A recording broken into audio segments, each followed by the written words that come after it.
Bismillahirrahmanirrahim.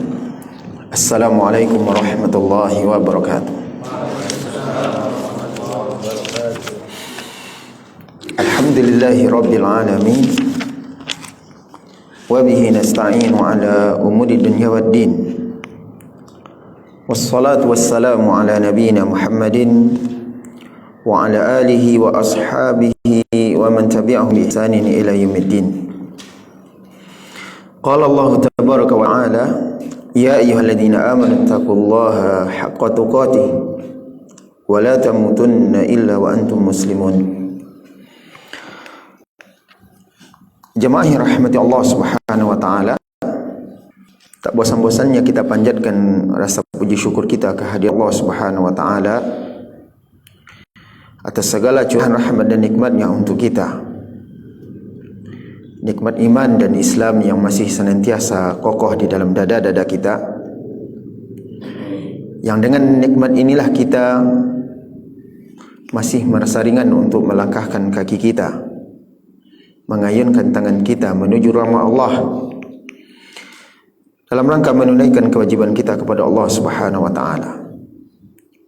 Salawat berserta salam kita mohonkan kepada Allah agar senantiasa tercurah buat junjungan kita Nabi besar Muhammad sallallahu alaihi wasallam. Jamaah yang rahmati Allah Subhanahu wa taala, setelah terhenti kajian kita 1 bulan lebih, hampir 2 bulan ya, karena kita berjumpa dengan bulan Ramadan. Alhamdulillah sekarang kita kembali dipertemukan oleh Allah dan dimudahkan oleh Allah untuk melanjutkan kajian kita, di mana pada pertemuan kali ini insyaallah kita akan mulai membahas tentang fikih kurban. Nah, mengingat akan dekatnya hari raya Idul Adha, hari yang dimana disyariatkan kepada kaum muslimin untuk kurban pada hari-hari tersebut. Jamaah rahmati Allah Subhanahu wa taala, kurban itu dari bahasa Arab ya, yang sudah menjadi bahasa Indonesia. Kurban itu dari kata-kata qurba, qurb ya, diartikan artinya dekat, taqarraba, mendekatkan. Kurban artinya melaksanakan sebuah amalan untuk mendekatkan diri kepada Allah Subhanahu wa taala. Namun lebih spesifik, kata-kata kurban itu biasanya intinya dengan ibadah apa? Ibadah menyembelih hewan ternak. Di dalam fikih bahasa pasnya itu adalah udhiyah. Udhiyah. Apa yang dimaksud dengan udhiyah? Para ulama kita mendefinisikan udhiyah itu adalah hiya ma yudbahu min bahimatil an'am taqarruban ila Allah ta'ala min ba'di salati idil adha atau idil nahar ila akhir ayyamit tasyrik bi niyatil udhiyah. Ini definisi yang disampaikan oleh para ulama kita. Yang dimaksud dengan udhiyah itu adalah apa-apa yang disembelih dari hewan ternak, min bahimatil an'am. Apa-apa yang disembelih dari hewan ternak dalam rangka taqarruban ila Allah, mendekatkan diri kepada Allah, min ba'di salati idin nahar, setelah menunaikan salat Idul Adha. Ya. Sampai kapan? Ila akhiri ayyamit tasyrik, sampai hari terakhir dari hari-hari tasyrik. Biniyatil udhiyah, dengan niat berkurban, dengan niat udhiyah. Ini dia definisi udhiyah. Ya, kita sudah faham. Dari definisi kita sebutkan tadi, ada beberapa poin yang memang harus kita pelajari dengan baik karena berhubungan erat dengan keabsahan udhiyah kita dan keagungan udhiyah itu sendiri. Di mana yang pertama sekali yang harus kita garis bawahi adalah yang disembelih itu adalah bahimatul an'am, yang diartikan dalam bahasa Indonesia adalah hewan ternak. Sekarang muncul pertanyaan, di Indonesia hewan ternak itu banyak jenis dan ragamnya. Apalagi kalau seandainya kita pergi ke daerah tertentu, itu sampai babi pun mereka masukkan hewan ternaknya, betul atau tidak? Di daerah tertentu itu di Indonesia, ya kan? Nah, di tempat kita hewan ternak itu meluas sekali maknanya. Ayam itu hewan ternak juga. Bahkan sekarang burung puyuh itu juga termasuk hewan ternak, ya kan? Diternakkan dan segala macamnya. Nah, apakah ini memang mencakup keumuman makna hewan ternak di sini atau hanya pada hewan-hewan tertentu saja? Baik, kata-kata bahimatul an'am ini disebutkan oleh Allah ya, di dalam Al-Quran. Allah Subhanahu wa taala menyebutkan di dalam surat Al-Hajj ini. Surat Al-Hajj ayat 26, kata Allah Subhanahu wa taala,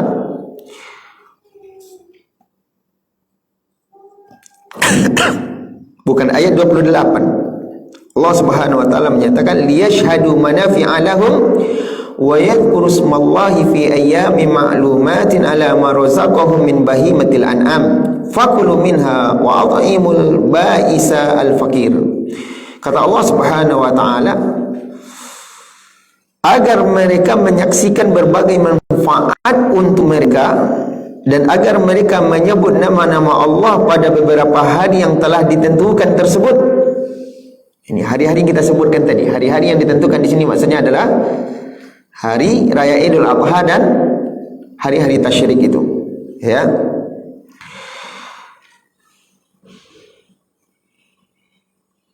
Jadi Allah menyebutkan di sini agar mereka menyebut nama Allah, memperbanyak takbir, tahlil, tahmid pada hari-hari tersebut yang telah ditentukan atas rezeki yang telah diberikan oleh Allah kepada mereka berupa hewan ternak. Maka makanlah sebahagian darinya, berikan untuk dimakan bagi orang-orang yang sengsara dan orang-orang fakir. Maka pada hari-hari tersebut Allah Subhanahu wa taala memerintahkan kita untuk banyak-banyak menyebut nama Allah, berzikir, bertahmid. Kemudian juga Allah memerintahkan kita untuk berkorban menyembelih hewan ternak kita untuk kita makan dan untuk kita berikan kepada orang-orang fakir, miskin, orang-orang yang sengsara dan seterusnya. Ya. Kata-kata bahimatul an'am, ya, kalau kita melihat kepada tafsir-tafsir yang ada, maka tidak berlaku makna keumuman yang dipahami oleh Indonesia. Akan tetapi makna bahimatul an'am itu hanya tertuju kepada 3 jenis hewan saja. 3 jenis. Yang pertama apa? Onta. Dengan segala macam jenis onta, karena onta itu ternyata berjenis-jenis. Ada onta jenis ini, ada onta jenis yang ini. Seluruh jenis onta itu masuk dalam maknanya. Kemudian yang kedua apa? Sapi. Ini ras yang keduanya, tingkatan kedua, sapi. Maka seluruh jenis sapi yang kita juga memahami berbagai macam jenis sapi itu masuk dalam maknanya. Sapi Bali, sapi kampung, sapi semental, dan segala macamnya jenis sapi. Para ulama kita menjelaskan apakah masuk kerbau dalam makna sapi di sini. Kerbau juga hewan ternak, ya kan? Baik. Maka para ulama kita menjelaskan bahwa kerbau itu termasuk dari jenis sapi, tergolong kepada jenis sapi yang sah dan boleh dikurbankan. Sekarang muncul pertanyaan, bagaimana dengan kuda? Ya, dengan kuda. Apakah dia juga tergolong kepada sapi? Ya, Maka pendapat yang benar dalam masalah ini, kuda itu tidak termasuk dari jenis sapi. Tidak termasuk dari jenis sapi dan seterusnya. Kemudian jenis yang ketiga adalah kambing, domba. Ya. Baik itu kambing Jawa, kambing dalam makna domba, atau yang sejenisnya. Seluruh jenis kambing ini masuk dalam makna kambing di sini. Bahimatul an'am yang dimaksudkan untuk berkorban. Hanya ini orang Arab, karena bahimatul an'am itu bukan bahasa kita tapi bahasa Arab. Orang Arab memahami kata-kata bahimatul an'am, hewan ternak dalam kalangan mereka hanya 3 jenis ini. Sehingga ayam tidak termasuk bagian dari hewan yang bisa digunakan untuk hewan kurban. Ya. Kemudian apalagi yang bertanduk itu apa namanya? Ya, kijang, kemudian rusa, kalau ada ya, kuda dan sejenisnya. Baik. Kalau seandainya ada orang yang berkorban 100 ekor ayam, alangkah banyaknya 100 ekor ayam, kalau dijumlahkan barangkali itu harganya sudah melebihi 1 ekor kambing, ya kan? Walaupun sebanyak itu, namun tetap tidak dianggap kurbannya. Dapat pahala Ustaz, dapat pahala, tapi hanya pahala sedekah, tidak pahala kurban. Begitu pula dengan yang kita sebutkan jenis-jenis hewan yang lain, karena telah ditetapkan oleh syariat mana dia jenis hewan-hewan yang bisa dikurbankan sebagai hewan udhiyah pada hari-hari yang telah disebutkan tadi. Kemudian tujuan dari menyembelih tersebut, ini garis yang keduanya dari definisi yang kita sebutkan tadi. Ya. Tujuan dari kita berkorban tersebut adalah taqarruban ilallahi ta'ala, dalam rangka mendekatkan diri kepada Allah, meniatkan untuk beribadah kepada Allah Subhanahu wa ta'ala. Ya. Sehingga para ulama kita menyatakan bahwa orang yang berkorban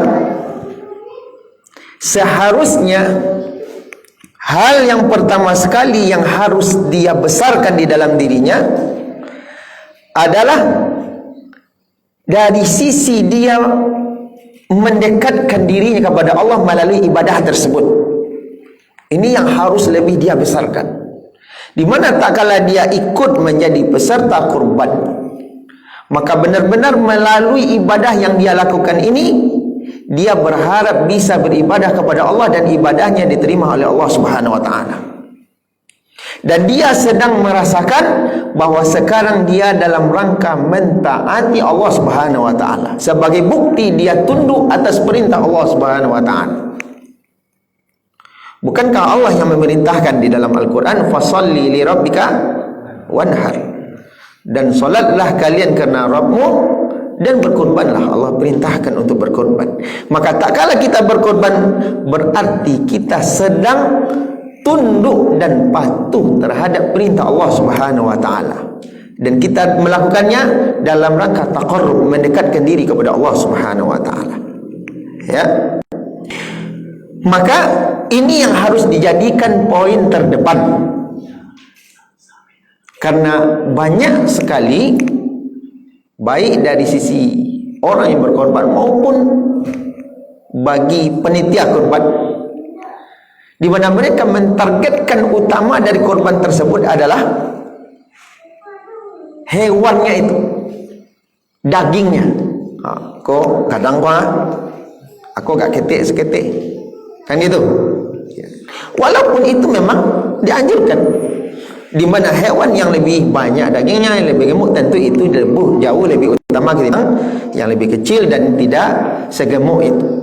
Akan tetapi yang jadi tujuan utama, yang memang harus kita jadikan itu sebagai tujuan utama, adalah di mana kita menjadikan ini sebagai alat untuk mendekatkan diri kepada Allah Subhanahu wa ta'ala. Sehingga di dalam Al-Quran Allah Subhanahu wa taala menyatakan, kata Allah, lan yanalallaha luhumuha wala dimauha. Ketahuilah, tidak akan sampai kepada Allah daging-daging kurban kalian itu. Bukan itu yang akan sampai kepada Allah. Wala luhumuha, dan tidak pula dimauha, dan tidak pula darah-darahnya itu. Bukan daging kurban itu dan bukan pula darah hewan kurban kalian itu yang akan sampai kepada Allah. Walakin yanaluhu taqwa minkum. Tapi yang akan sampai kepada Allah itu apa? Ketakwaan kalian kepada Allah. Ya, ketakwaan kalian kepada Allah. Baik. Maka jemaah rahmati Allah Subhanahu wa taala, orang yang benar-benar dengan ibadah kurbannya itu mengharapkan takwa kepada Allah, maka dia tidak akan asal-asalan di dalam menunaikan ibadah kurban ini. Ya, tidak akan asal-asalan. Di mana dia benar-benar akan memperhatikan bagaimana ibadah kurbannya tersebut benar-benar berkualitas di sisi Allah Subhanahu wa taala. Bagaimana ibadah kurbannya tersebut benar-benar mendatangkan pahala yang besar. Ya. Dan ini akan berbeda sekali dengan orang-orang yang mengharapkan dari kurbannya itu selain dari apa yang telah kita sebutkan tadi. Karena kurban berkaitan dengan harta, maka rentan ini peluang untuk riya. Berkaitan dengan harta, rentan berpeluang kepada riya dan seterusnya. Tapi jemaah rahmati Allah Subhanahu wa taala, maka Islam telah menetapkan rambu-rambu yang hendaknya diperhatikan setiap orang yang menjadi peserta kurban. Jangan sampai rambu-rambu tersebut dia abaikan sehingga berdampak kepada korbannya rusak atau bahkan sampai korbannya tidak sah. Ya. Baik, sebelum kita membahas tentang rambu-rambu tersebut, kita akan membahas terlebih dahulu tentang apa hukum berkurban itu. Apa hukum berkurban itu? Para ulama berbeda pendapat tentang hukum berkurban.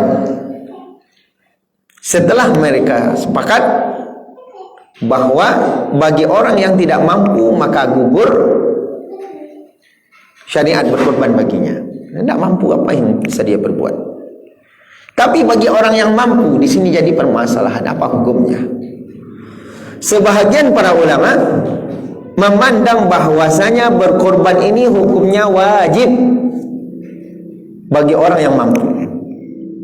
Kalau seandainya dia sudah dikategorikan sebagai orang yang mampu berkorban namun dia tidak berkorban karena takut barangkali hartanya berkurang seterusnya, maka dia berdosa karena dia telah meninggalkan sebuah kewajiban.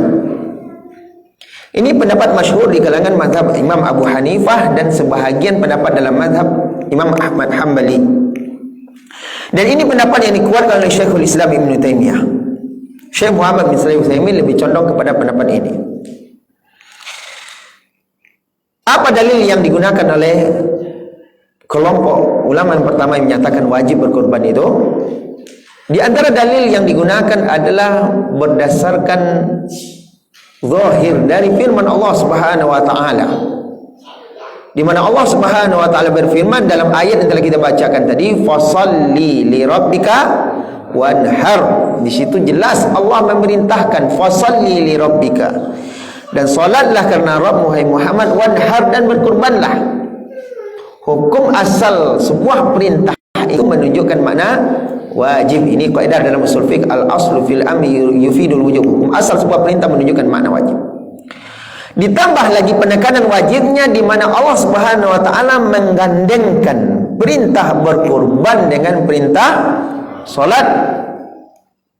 Allah gandengkan perintah berkurban dengan perintah salat. Sebagaimana salat itu adalah sebuah kewajiban, maka berarti berkorban itu pun juga sebuah kewajiban. Sehingga Allah gandengkan fashalli li rabbika wanhar. Maksudnya wanhar li rabbik. Ini maknanya. Tegakkanlah salat karena Rabbmu wahai Muhammad, dan berkorbanlah karena Rabbmu.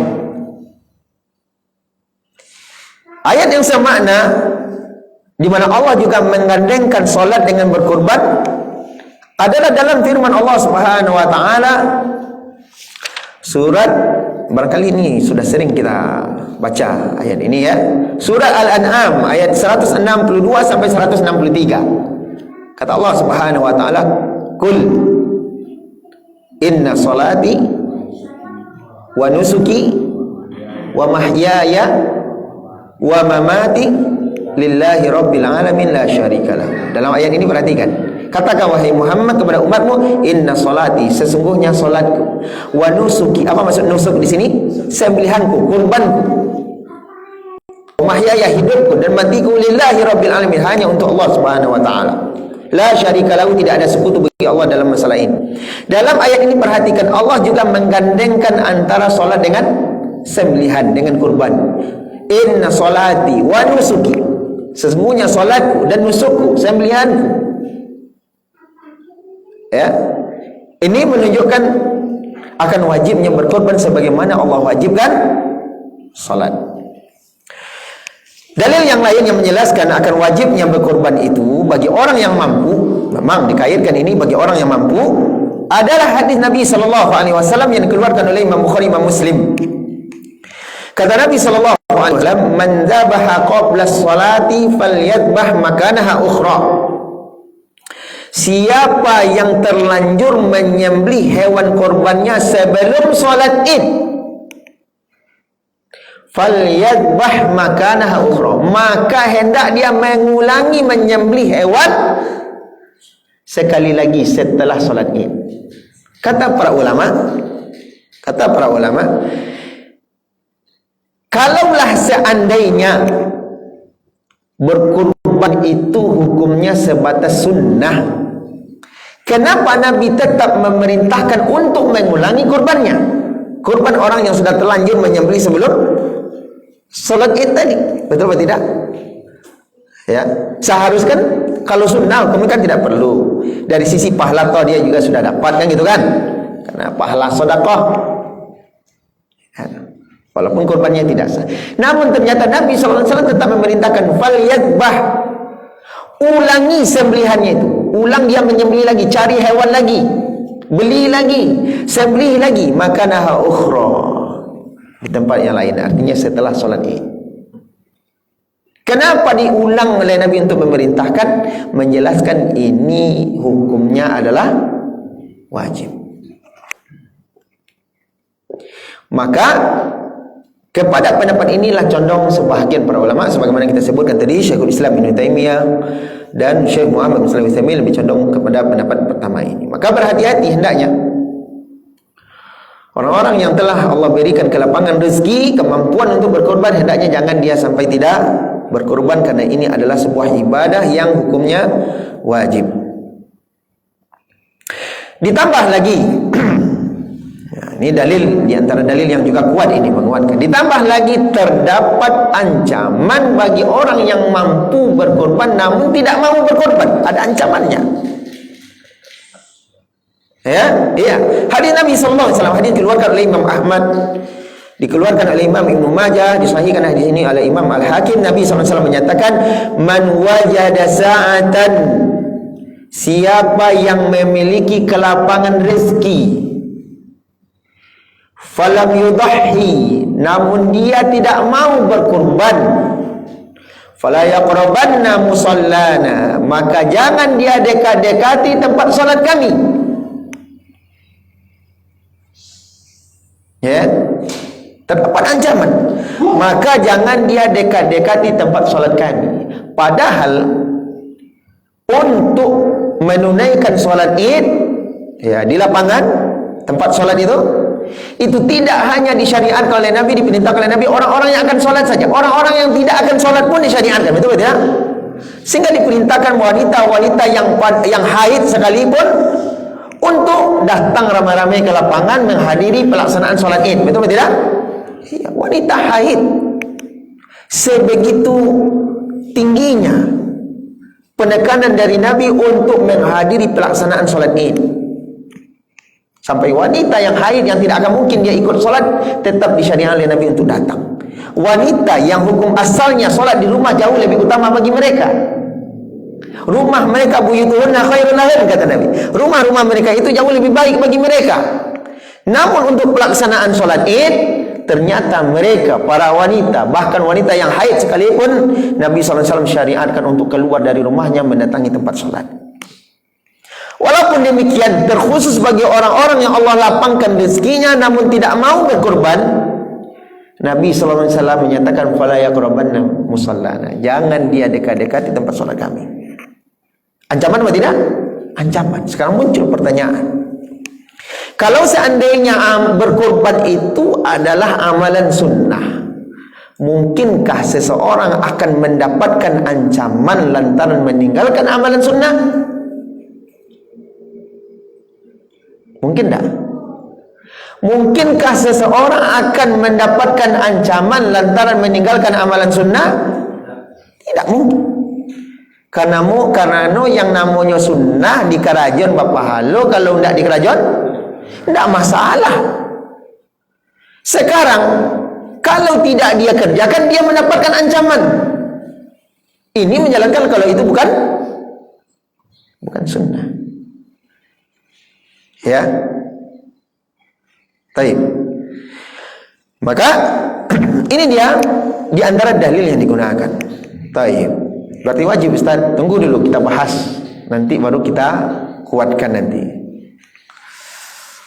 Namun pendapat jumhur para ulama terkenal di dalam mazhab Syafi'i dan juga di dalam mazhab Maliki, Imam Malik, ya, namun sebahagian dari pendapat Hambali menyatakan bahwasanya berkorban itu bagi orang yang mampu itu hukumnya sunnah muakkadah. Apa arti sunnah muakkadah?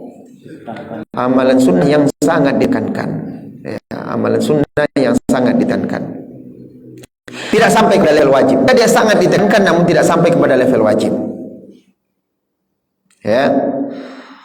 Apa dalil yang dipakai, yang digunakan oleh pendapat ulama yang kedua ini? Di antara dalilnya adalah hadis yang dikeluarkan oleh Imam Abu Dawud dan yang lainnya, hadis disahihkan oleh Syarbani. Hadis ini dari sahabat Jabir bin Abdullah radhiyallahu taala anhu, qala, dia berkata, "Shallaitu ma'a Rasulillah sallallahu alaihi wasallam Idul Adha." Aku pernah salat bersama Nabi sallallahu alaihi wasallam pada salat Idul Adha. Falamman sarafa ata bikabsyaini. Tak kala beliau selesai dari salat Idul Adha, beliau datang dengan membawa 2 ekor domba. Ya, 2 ekor domba. Fadzabahahu. Lalu Nabi SAW menyembelih hewan kurbannya tadi. Faqala, kemudian Nabi SAW berkata, Bismillah, Allahu Akbar. Ingat ini bagi yang akan menyembelih, tukang jagal nanti. Itu ya. Bismillah, Allahu Akbar. Kemudian Nabi menyatakan, Allahumma hadza anni wa amman lam yudhi min ummati. Ya Allah, ini sembelihan dariku dan dari umatku yang tidak berkurban, yang tidak menyembelih. Maka kata-kata di dalam riwayat yang lain disebutkan kata-kata lam yudhi dan dari umatku yang tidak menyembelih. Berarti Nabi SAW mengetahui ada umat-umatnya yang tidak berkurban, ada umat-umatnya yang tidak berkurban. Ternyata Nabi SAW mengikut sertakan pahalanya dari kurban beliau. Kalaulah seandainya berkurban itu memang hukumnya wajib, maka tentu tidak akan ada kata-kata walam yudhih min ummati, dan untuk umatku yang tidak ikut berkurban. Namun bisa dipahami jemaah rahmati Allah Subhanahu wa taala, bisa jadi maksud kata-kata Nabi dan dari umatku yang tidak berkorban ini adalah umatku yang tidak mampu untuk berkorban. Betul atau tidak? Ya, maka mereka tidak terlewatkan dari sisi pahala berkorban karena diikut sertakan oleh Nabi sallallahu alaihi wasallam. Sehingga hadis ini tidaklah menjelaskan hukum berkorban itu sunnah, karena kata-kata yang tidak berkorban dari umatku ini adalah untuk mereka yang tidak mampu berkorban. Ya, baik, terjawab satu. Dalil yang lain, hadis yang dikeluarkan oleh Imam Muslim. Hadis yang dikeluarkan oleh Imam Muslim, Nabi sallallahu alaihi wasallam menyatakan, "Man arada minkum an yudhhiya." Barang siapa di antara kalian yang ingin untuk berkorban, Habis waktu. Fala ya'khudh min sya'rihi wa azfarihi, maka jangan dia memotong, mencabut sedikit pun dari bulu badannya, wa azfarihi, dan kuku tangan dan kakinya. Ya. Jadi ini hadis ini menjelaskan bahwa orang yang berkorban mulai dari masuk, ini pembahasan nanti ini, mulai dari masuk 1 Zulhijjah itu kapan mulai itu? Terhitung 1 Zulhijjah kapan mulai? Terbenamnya matahari di bulan Zulqa'dah. Di bulan sekarang masih Syawal ya. Oh ya Rabbi. Ya, hari Sabtu kemarin ya. Oke, siap. Ini sudah masuk Zulqa'dah. Hati-hati yang peserta kurban perhatikan. Lihat. Zulqa'dah terakhir pada tanggal 29 itu kita harus hati-hati itu. Kalau terbukti hilal muncul, berarti bisa pastikan berarti malam nanti sudah masuk 1 Zulhijjah. Mulai dari terbenam itu larangan ini. Nabi melarang, fala ya'khud, jangan dia ambil, jangan dia cabut, jangan dia potong sedikit pun dari bulu badannya dan kuku tangan, tuku kakinya. Sekarang muncul permasalahan. Dari sisi mana hadis ini menjelaskan hukum berkorban itu tidak wajib tapi sunnah? Dari sisi ungkapan Nabi sallallahu alaihi wasallam, man arada an yudhhiya minkum, man arada minkum an yudhhiya. Siapa di antara kalian yang ingin untuk berkorban? Nabi sallallahu alaihi wasallam mengkaitkan berkorban dengan iradah, keinginan. Man arada minkum an yudhhiya, siapa di antara kalian yang ingin berkorban, maka jangan dia mencabut, memotong sedikit pun dari bulu badannya dan dari kukunya. Berarti berkorban dikaitkan dengan keinginan bagi yang ingin, bagi yang tidak ada masalah. Betul tidak? Mafhum mukhalafahnya, pemahaman terbaliknya memang seperti itu. Siapa yang ingin di antara kalian, siapa di antara kalian yang ingin berkorban, maka jangan. Berarti siapa yang tidak ingin berkorban, maka tidak masalah. Dengan demikian berarti berkorban itu tidak wajib. Karena kalau itu sebuah kewajiban, berarti tidak ada kata-kata siapa yang ingin. Bisa dipahami? Baik. Tak kala dikembalikan kepada keinginan masing-masing, ya bisa jadi dia mampu namun tidak ingin berkorban. Ya, ini menjelaskan itu tidak sebuah kewajiban. Baik, jamaah rahmati Allah Subhanahu wa taala. Dari pembahasan ini ya, maka pendapat mana yang lebih kuat? Wallahu taala a'lam. Setelah panjang lebar para ulama berdebat dalam permasalahan ini, ya, sebahagian pendapat jumhur itu pendapat yang banyak para ulama menguatkan. Di antara dalil yang lain yang menguatkannya adalah ditemukannya beberapa azhar, riwayat yang menjelaskan ada beberapa sahabat yang tidak ikut berkorban. Bahkan sebagian ada yang sengaja tidak berkorban untuk menyampaikan, untuk menjelaskan kepada orang lain bahwa berkorban itu tidak wajib. Seperti Abdullah bin Abbas pernah sengaja tidak berkorban. Abdullah bin Umar pernah sengaja tidak berkorban. Ingin menyampaikan kepada orang bahwa berkorban itu tidak wajib. Kalaulah seandainya berkorban itu hukumnya wajib, maka tidak akan mungkin seorang sahabat seperti Abdullah bin Abbas dan sahabat-sahabat yang lain itu mereka tidak akan berkorban. Maka jumhur ulama wallahu taala alam, kami memandang ini pendapat yang kuat dalam permasalahan ini. Namun bagaimanapun hendaknya, walaupun hukumnya anggaplah memang sunnah muakkadah hukumnya, namun hendaknya bagi yang memiliki kemampuan rezeki jangan menyepelekan ibadah kurban. Karena sepakat para ulama, ibadah kurban jauh lebih utama ketimbang orang yang bersedekah sebesar hewan kurban itu sendiri.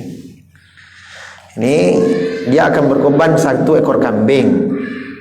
Kemudian saya tidak usah lewat kurban, saya sedekah saja. Disedekahkannya misalnya kan. Oke. Mana lebih utama? Sepakat para ulama bahwa berkorban itu jauh lebih utama. Jauh lebih utama. Apalagi di situ ada pendapat-pendapat yang menyatakan bahwa berkorban itu sampai tingkatnya menjadi wajib. Maka hendaknya setiap kita jangan sampai menyepelekan ibadah kurban ini. Wallahu taala alam. Jemaah rahmati Allah Subhanahu wa taala. Berapa menit lagi? Oke, 10 menit lagi. Ada beberapa rambu-rambu yang hendaknya diperhatikan bagi peserta kurban tak kala menjadi peserta kurban, sehingga kurbannya tersebut sah, ya, sah dan bernilai pahala di sisi Allah Subhanahu wa taala. Yang pertama, hewan kurbannya harus mencapai usia yang telah ditetapkan oleh syariat. Capai usianya. Ini terutama bagi panitia kurban, ini harus faham sekali. Orang yang diamanahkan oleh peserta kurban. Mana dia usia hewan kurban yang ditetapkan oleh syariat? Nabi sallallahu alaihi wasallam menyebutkan dalam hadis yang dikeluarkan oleh Imam Muslim. Kata Nabi sallallahu alaihi wasallam, la tadbahu illa musinnatan. Ini ya, hadisnya sudah populer ini. Nabi sallallahu alaihi wasallam menyatakan jangan kalian berkurban illa musinnah, kecuali dengan hewan yang sudah musinnah. Apa yang dimaksud dengan musinnah? Nah, kata para ulama, musinnah untuk satu ekor kambing, untuk kambing itu tak kala berusia 1 tahun penuh, sudah masuk tahun kedua. Ini kambing. Adapun musinnah untuk sapi, yaitu hewan sapi yang sudah berusia 2 tahun penuh, sudah masuk tahun ke-3. Adapun untuk onta, itu musinnah tak kala sudah genap 5 tahun dan sudah masuk tahun ke-6. Maka kambing genap 1 tahun, masuk tahun kedua. Sapi genap 2 tahun, masuk tahun ke-3. Onta genap 5 tahun, masuk tahun ke-6. Ini disyaratkan oleh Nabi. La tadbahu, jangan kalian berkurban, jangan kalian menyembelih kecuali tak kalah hewannya musinnah. Itu dia. Kemudian Nabi melanjutkan, illa an ya'suru alaikum, kecuali kalau kalian kesulitan tidak mampu menemukan hewan yang musinnah ini, fatadbahu jaza'ah minadh-dha'n, maka boleh kalian berkurban dengan jaza'ah, dari 1 ekor kambing, dari jenis kambing. Apa itu jaza'ah? Jaza'ah adalah kambing yang berusia 6 bulan sampai 1 tahun. 6 bulan sampai 1 tahun. Maka pengecualian hanya ini. Untuk sapi boleh, sapi usianya ada yang 3 tahun, 2 tahun kurang, 3 tahun kurang misalnya, bisa? Berarti 2 tahun kurang gitu ya, 2 tahun kurang, bisa? Tak bisa. Onta 5 tahun kurang, bisa? Tak bisa. Hanya pengecualian minadh-dha'n, kambing. Kambing usia 6 bulan sampai 1 tahun, itu namanya jaza'ah. Ya. Hadis ini sekaligus menjelaskan kepada kita bahwa tujuan utama dari berkorban bukanlah daging dan seterusnya. Terbukti tidak disyaratkan oleh Nabi untuk keabsahan kurban dagingnya harus, hewannya harus gemuk dan segala macam, tidak disyaratkan, walaupun itu afdal. Ya, tapi disyaratkan usia oleh Nabi sallallahu alaihi wasallam. Baik, jemaah rahmati Allah Subhanahu wa taala. Kemudian rambu-rambu kedua dan yang ketiga ini masih ada beberapa poin, dan ini kita undurlah. Sisa waktu kami persilahkan kepada jamaah kalau sekiranya ada yang ingin bertanya sejauh pembahasan kita sampai sekarang. Tafadhal, silakan.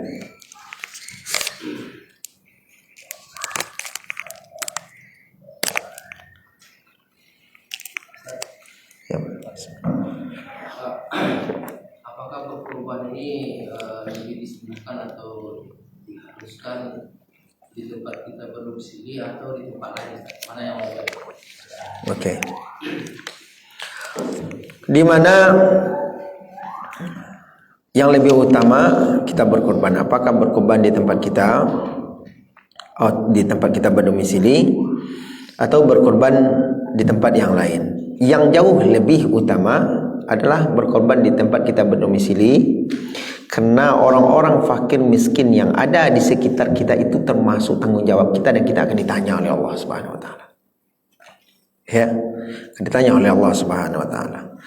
Namun kalau seandainya memang di tempat kita berdomisili ini tidak ada orang yang dikatakan fakir, tidak ada dikatakan miskin, ya kan?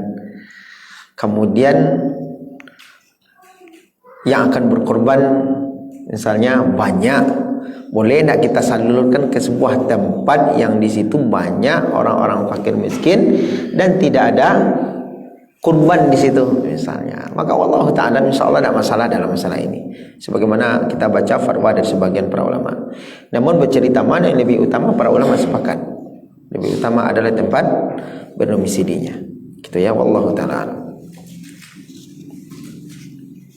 Silakan.